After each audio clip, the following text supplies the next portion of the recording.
सूतल चंद्रमा के शिवजी जगावे हो। उगहुए चंदा भैले अर्घ के बेरिया हो। उगहुए चंदा भैले सूतल चंद्रमा के शिवजी जगावे हो। उगहुए चंदा भैले अर्घ के बेर हो। उगहुए चंदा भैले दिन भर के भूखल बाड़ी सगरो तेवैया हो। उगहुए चंदा भैले अर्घ के बेर हो। उगहुए चंदा भैले माटी के करवाय और गंगा जी के जलवा हो। माटी के करवाय और गंगा जी के जलवा हो। गैया के दूधवाए चंदा ले लाय रगिया हो। गैया के दूधवाए चंदा ले लाय रगिया हो। उगहुए चंदा भैले अर्घ के बेर हो।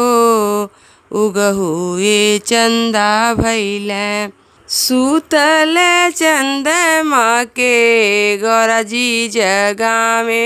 सूतल चंद्रमा के गौरा जी जगावे हो। उगहुए चंदा भैले अर्घ के बेर हो। उगहुए चंदा भैले सूतल चंदा जी के गौरा जी जगावे हो। उगहुए चंदा भैले अर्घ के बेर हो।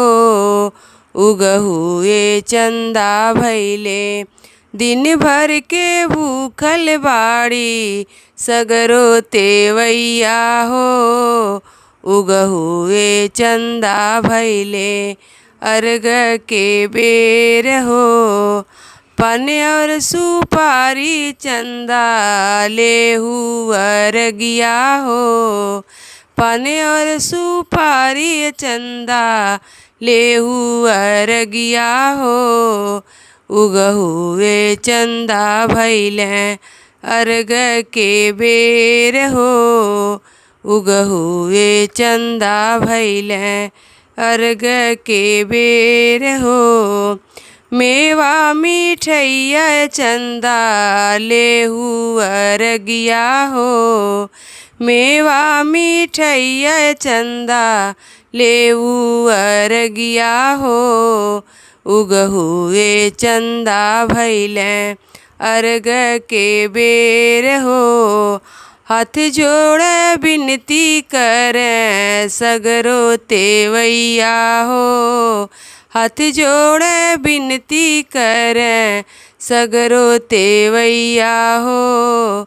उगहुए चंदा भैले अर्घ के बेर हो। उगहुए चंदा भैले सूतल चंद्रमा के शिवजी जगावे हो। उगहुए चंदा भैले अर्घ के बेर हो। उगहुए चंदा भैले।